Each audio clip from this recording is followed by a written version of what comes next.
Hey, Ryan Reynolds here from Mint Mobile. Now, I don't know if you've heard, but Mint's premium wireless is $15 a month. But I'd like to offer one other perk. We have no stores. That means no small talk. Crazy weather we're having. No, it's not. It's just weather. It is an introvert's dream. Give it a try at mintmobile.com/switch. Upfront payment of $45 for 3-month plan, $15 per month equivalent required. New customer offer first 3 months only. Then full price plan options available. Taxes and fees extra. See mintmobile.com. Old school security kicks in after the break-in. Too late. Simply Safe rewinds the story, stopping crime before it starts. ActiveGuard Outdoor Protection uses AI-powered cameras to detect intruders, alert live monitoring agents, and can deter intruders before they reach your door. It's proactive protection, plus a 60-day money-back guarantee and no contracts. To get 50% off your new system, go to simplysafe.com/podcast. That's simplysafe.com/podcast. There's no safe like Simply Safe.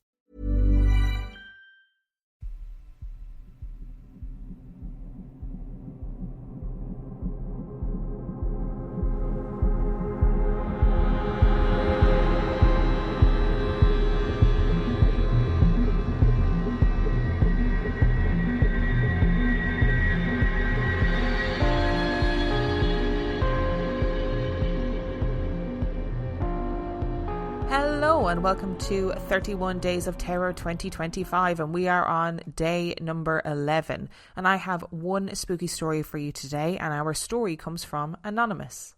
Back in about 2006 or 2007, I was living in Scotland with my now ex.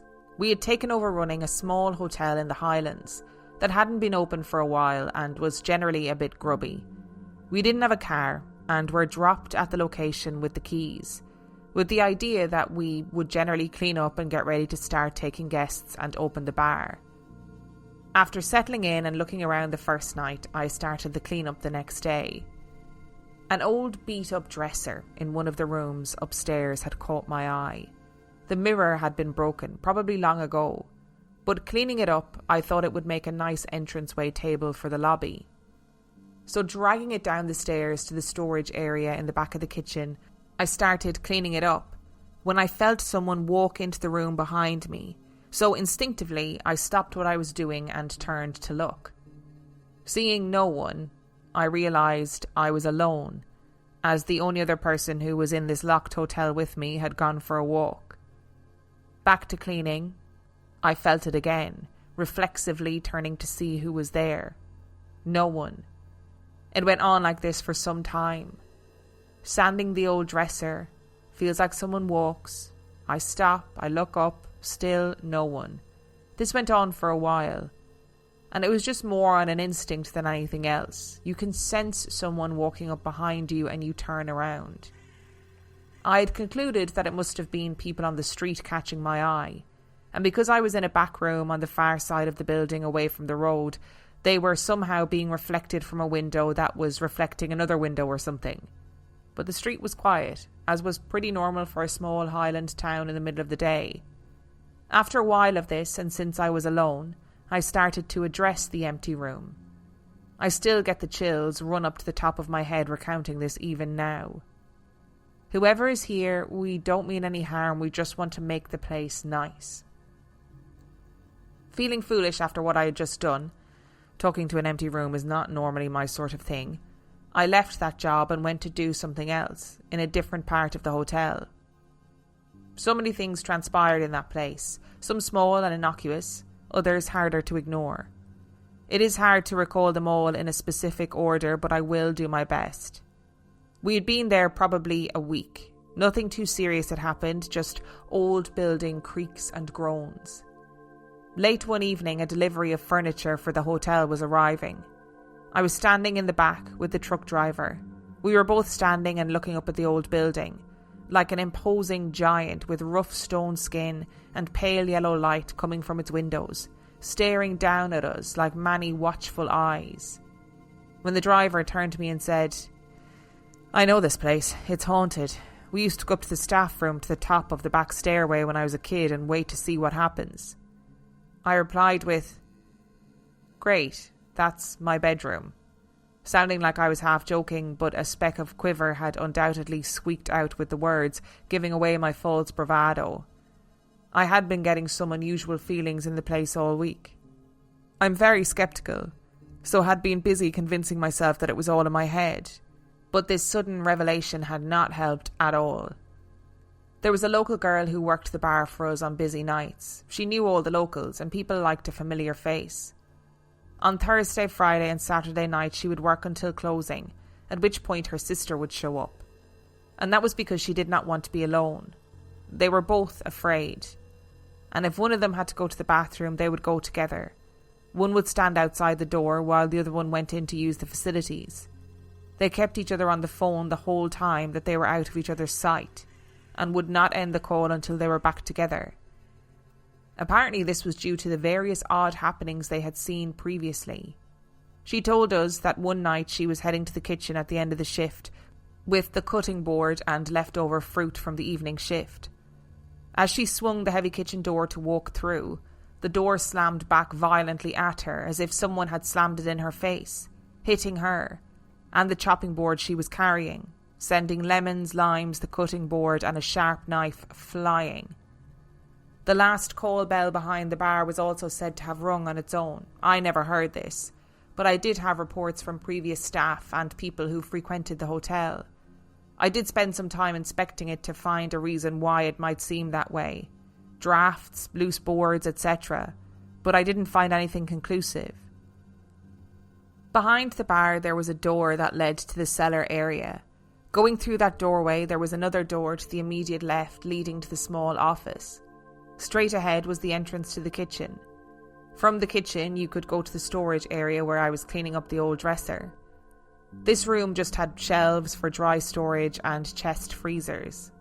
From there, an old, worn wooden staircase led up to a small bedroom, only big enough for a single bed. Then a door from that room that led to my bedroom. From there you could go through into the second floor of the hotel. There was another floor above that, the third floor, with only 2 rooms, one either side as you reach the landing at the top of the stairs. This is important, because a lot of the coming events took place in the same parts of the building. This all took place back in the days when Wi-Fi was still a bit of a novelty, and if you had a webcam on your laptop, it was plugged into the USB port and clipped to the top of the screen. I had finished work one evening. I was making my dinner in the main hotel kitchen around 10 p.m. I was chatting to a friend via a video call on MSN Messenger, with all the lights off except for the kitchen lights where I was. Suddenly, from the dark outside the door, I hear the sound of boxes falling over. At the end of the shift, we stocked the bar fridges and left the empty boxes inside the back door in the cellar area to be taken out in the morning. So, wondering what that was and wanting to see how the little row of LEDs on my webcam worked, I turned it so it wasn't facing me, but into the dark, out the kitchen door towards the bar door and office area where I assumed the boxes had fallen. Squinting at the screen and looking at the inset image, I can see my friend's face in a large picture, and the little inset picture of what he's seeing from my camera. It seemed to show a funny dark shape, close to the ground, just outside the office door. So I reached my hand into the dark to the wall outside the kitchen door, flicking on all the lights. Going back, looking at my screen again much more clearly now, I can see the odd shape.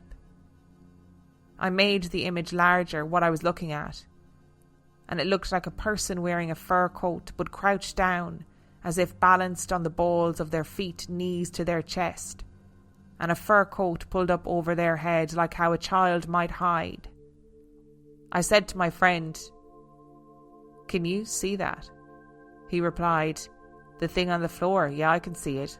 What is it?" I replied, "When I look out there, I can't see anything there, but when I look at what your view of the camera shows, I can see it."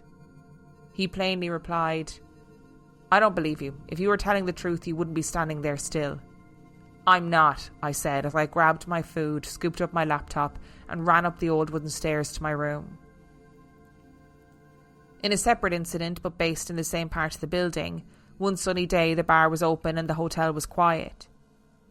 We had another staff member working the bar. I was sitting up in my bedroom doing some admin work on my laptop. I had MP3s playing only on my laptop, as was the style at the time, when I thought I heard someone yell my name. I closed the laptop to stop the music and strained my ears. There it was again. Clearly someone had just yelled my name up the old wooden stairs from the kitchen area. Kind of upset that the staff would be yelling for me, I headed off downstairs with the idea that I was going to tell them if they wanted to speak to me there were better ways than to stand in the hotel and bellow up at me. I zipped through the little room next door to mine, down the old wooden staircase to the kitchen storage area. No one there. I checked the kitchen, the bar, the room with the pool table, no one anywhere. I spotted a couple of people through the window. A friend, a staff member and my partner, all sitting outside in the sun at a picnic table. I walked around through the bar and outside, stomping up to them, a little put out at having to track them down, saying, "What do you want?" And added, "There's probably better ways to get my attention rather than yelling through the hotel." They all looked back, and my girlfriend said, "No one yelled for you. There's no one in there but you. There are no guests in the hotel or bar, and we've all been sitting out here in the sun for the past half an hour." That friend, who was sitting with the staff member and my girlfriend was staying with us at the time, he was sleeping on the single bed in the tiny room at the top of the old wooden stairs. Not exactly the nicest room, as we had to go through it whenever we wanted to get to the kitchen or the office from our bedroom, but he was far from home and the price was right. The sight of him hauling his blanket and pillow through my bedroom at 3 a.m. in his underwear will stay with me forever. Something had happened in that little room at the top of the stairs that had him running for the hills. I found him the next morning in one of the unlocked hotel rooms on the second floor with his pillow and his blanket, curled up in a little ball on top of his still-made bed. Quite the sight for a self-proclaimed manly man, tattoos and piercing. He had worked as a tradesman his whole life and I'd known him since childhood. Something that night had him rattled, though I can't recall what he said had happened. I do recall, however, whatever it was, it spurred him into some kind of supernatural hunt with his point-and-shoot digital camera.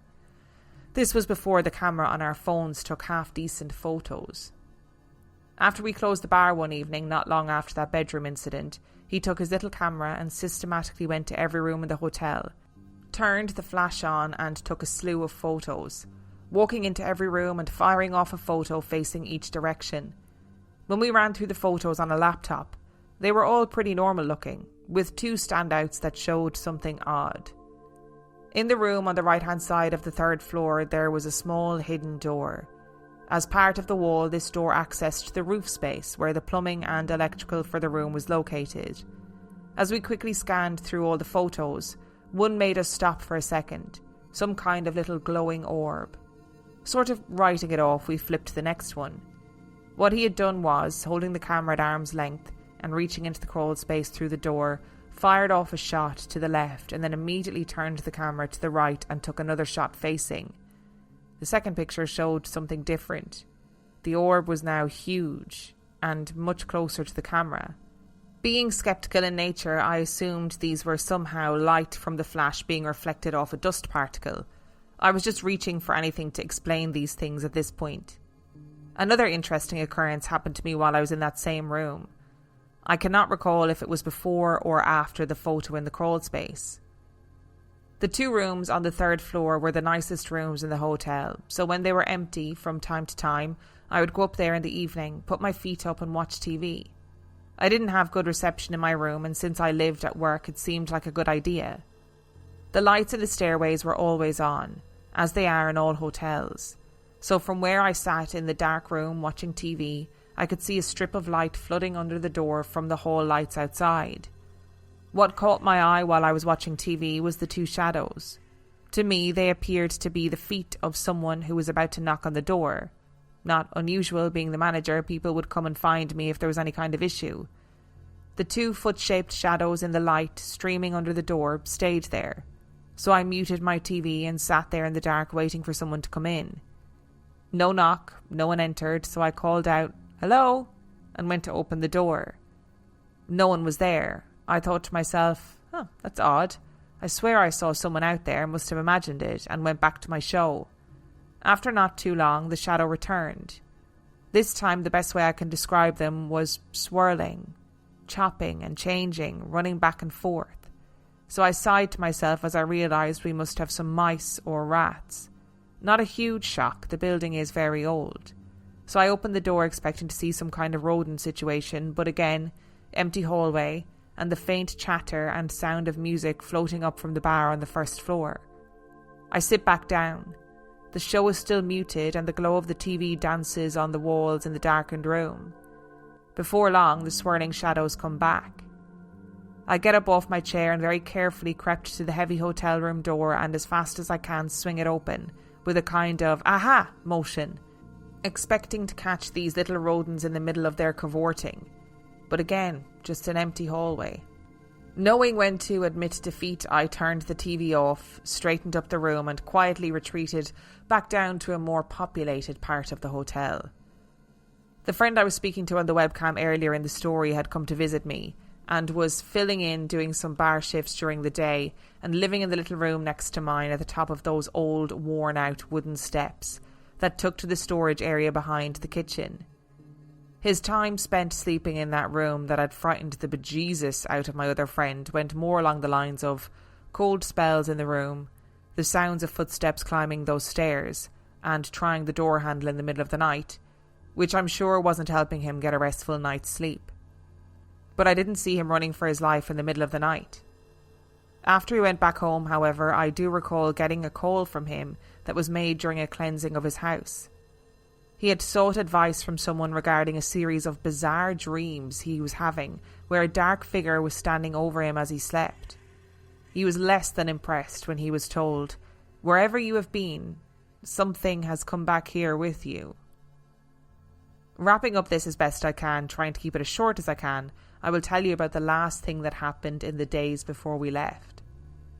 During our final days in this hotel, we were getting ready to move and doing stock takes to complete the handover. The bar was closed, it's mid-afternoon and all the curtains were drawn. I'm sitting on a bar stool at the bar, where a customer would sit. I have my laptop open and I'm busy doing something boring on a spreadsheet. I have an open can of Coke to my right. I'd grabbed it from the fridge behind the bar. From the corner of my eye, something catches my attention. A flicker or a movement of some kind. I stop what I'm doing and look up. I can't really tell what grabbed my attention, but it's as if somehow it was the Coke can. I shrug that off and go to grab a sip while I'm thinking about it. As I extend my hand away from the laptop towards the can, it moves. Not a small amount either. The thing slides across the bar away from my hand as if I had shoved it hard. It had travelled probably 10 inches on its own. My brain stops working. Can't work that one out right away. And, like a glitch, my brain stops working and I draw a blank. Can't be real, I think to myself. I know, my internal voice proclaims in a bid to make me feel better.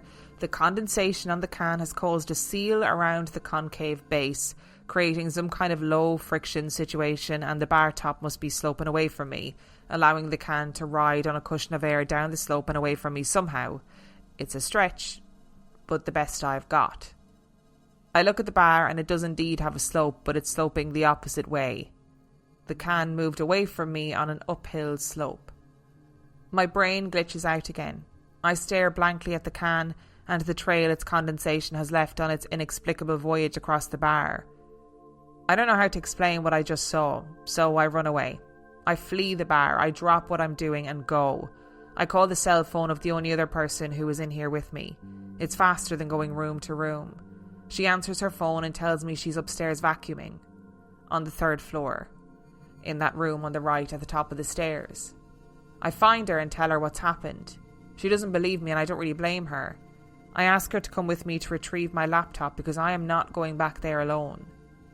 Later, it occurs to me that the room the truck driver was talking about was not mine, but the small room next door to mine at the top of those stairs.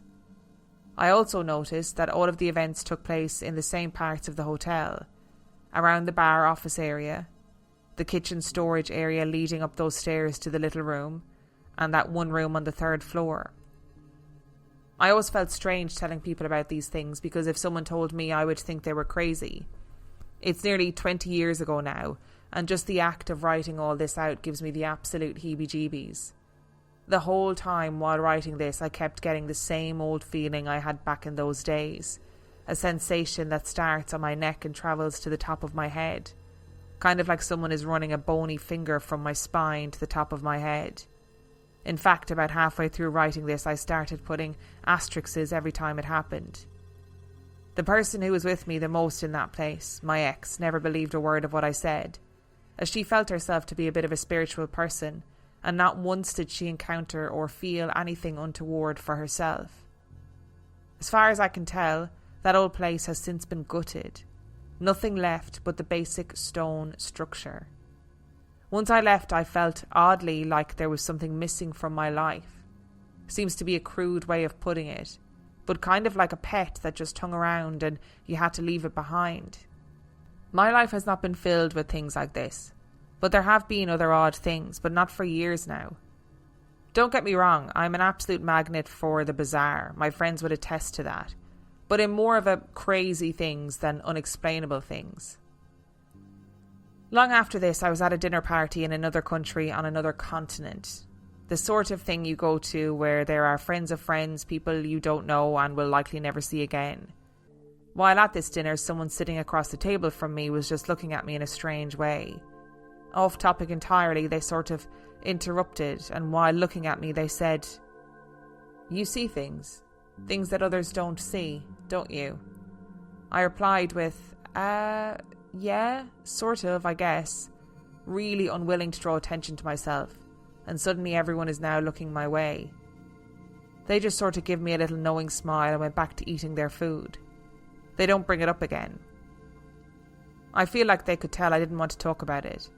I had a pretty abusive early life which I tend to carry with me forever, so I never set out to tell people this sort of thing in case they think I'm crazy, or it somehow draws attention to myself. I don't like to be the subject of anyone's attention, so it's nice getting it all written down like this. I absolutely adore stories from the Scottish Highlands because I love the Scottish Highlands so much. And on your last point, Anonymous, I get that feeling of you need to protect yourself by not saying anything. It's easier not to say anything because then you can control kind of what people think of you. But if you say something that seems like it's out of whack with what is considered the norm, people will think you're crazy or people will have opinions of you. And I do understand that. I really, really do. But a problem shared is a problem halved, as they say. And if ever there were a group of people that would accept a weird, spooky, paranormal story, it is here. So welcome. Thank you for sharing your story. And I hope it makes you feel better to know that there's no judgment here. Nobody's going to go, that isn't real, or you're crazy. Not on my watch. And I think, going back to the very, very first incident on your kind of first day in that hotel, pretty much everybody listening will have experience of that feeling where you just know that somebody is walking up behind you and you kind of turn and greet them, and ordinarily in a normal scenario somebody would be behind you, but in this case you ended up saying to the empty room, hey, I mean you no harm, we're just here to run the place and clean it up a bit, which must have felt wild to do that. And I do also understand the need to try and rationalise things, and you're like, oh, it's obviously just a reflection of passers-by or whatever. But let me tell you, if I'm then with a delivery driver who is like, oh yeah, this place is haunted, we used to go upstairs and dare each other to kind of stand in the room upstairs and see if something happened, it's haunted as shit, I'd be like, well, that's it, there's nothing else for it, get a priest. And there was obviously something going on, some sort of spirit or energy in this place, because so many people seem to have experienced it. Do you know, like the girls working in the bar, for example, like the door slamming in her face, the last bell ringing on its own, the girls being too afraid to be alone, so they kind of call each other going into the toilet, etc., etc. But you know what? That vision of the dark crouching figure on the webcam that couldn't be seen in real life scared the shit out of me, because I was like, what if it was a creature? What if it wasn't someone crouched in a fur coat, if you know what I mean? What if it was some sort of entity, like a ghost dog or something? And I always find it fascinating when things show up on technology but not in real life. So you can't see it with your naked eye, but you can see it on a camera screen, or you can see it in a photograph, or you can see it on a video camera. That blows my mind, to be honest. And I wonder what that is. I wonder if it really is just as simple as our eyes don't have the same range of vision, of sight, you know, as our technological counterparts. So therefore you can see things on a camera but not with the naked eye. Is it really that simple? Because I do find that very compelling when something shows up in pictures or on video cameras or even on sound recorders. Like, I find those bits of paranormal evidence really compelling. And again, like I often say with these stories, it really sounded like something was trying to get your attention in this hotel, you know, that you've got steps in the middle of the night trying to come up those stairs and open the door on that small room, the shadow feet outside the door, which I think that's a lot of people's worst nightmares, having that, you know, bit of light under the crack in the door and then all of a sudden you see someone's feet on the other side. And then the Coke can moving out of arm's reach like that. It's all very much like, I'm here and I'm letting you know that I'm here for whatever reason. I mean, maybe it was somebody who'd worked in the hotel in the past and was like, I am still here and I need to let you know that as often as possible. It's sad that the hotel was gutted in the end, because I would have loved to have known where it was and to have gone to visit it, because that would have been a really interesting visit, I think. Thank you so much for listening to today's episode. Thank you to Anonymous for sharing your story. If you would like to send in your story, you can do so by emailing it to reallifeghoststoriespodcast@gmail.com. You can also check out the website, reallifeghoststoriespodcast.com. And if you are desperate for some extra content, you can subscribe to the Patreon. That is patreon.com/reallifeghoststories, where for $5 a month or for $2 a month, you can get access to heaps of extra content, as well as every single main and mini episode completely ad-free. And on that note, I shall see you next time. Dude, did you order... The new iPhone 17 Pro? Got it from Verizon, the best 5G network in America. I never looked so good. You look the same. But with this camera, everything looks better. Especially me. You haven't changed your hair in 15 years. Selfies? Check, please. With Verizon, new and existing customers can get the new iPhone 17 Pro, designed to be the most powerful iPhone ever, plus a new iPad and Apple One, with eligible phone trade-in and unlimited ultimate. Best 5G source, root metrics data, United States, 1H 2025. All rights reserved. Trade-in and additional terms apply for all offers. See Verizon.com for details.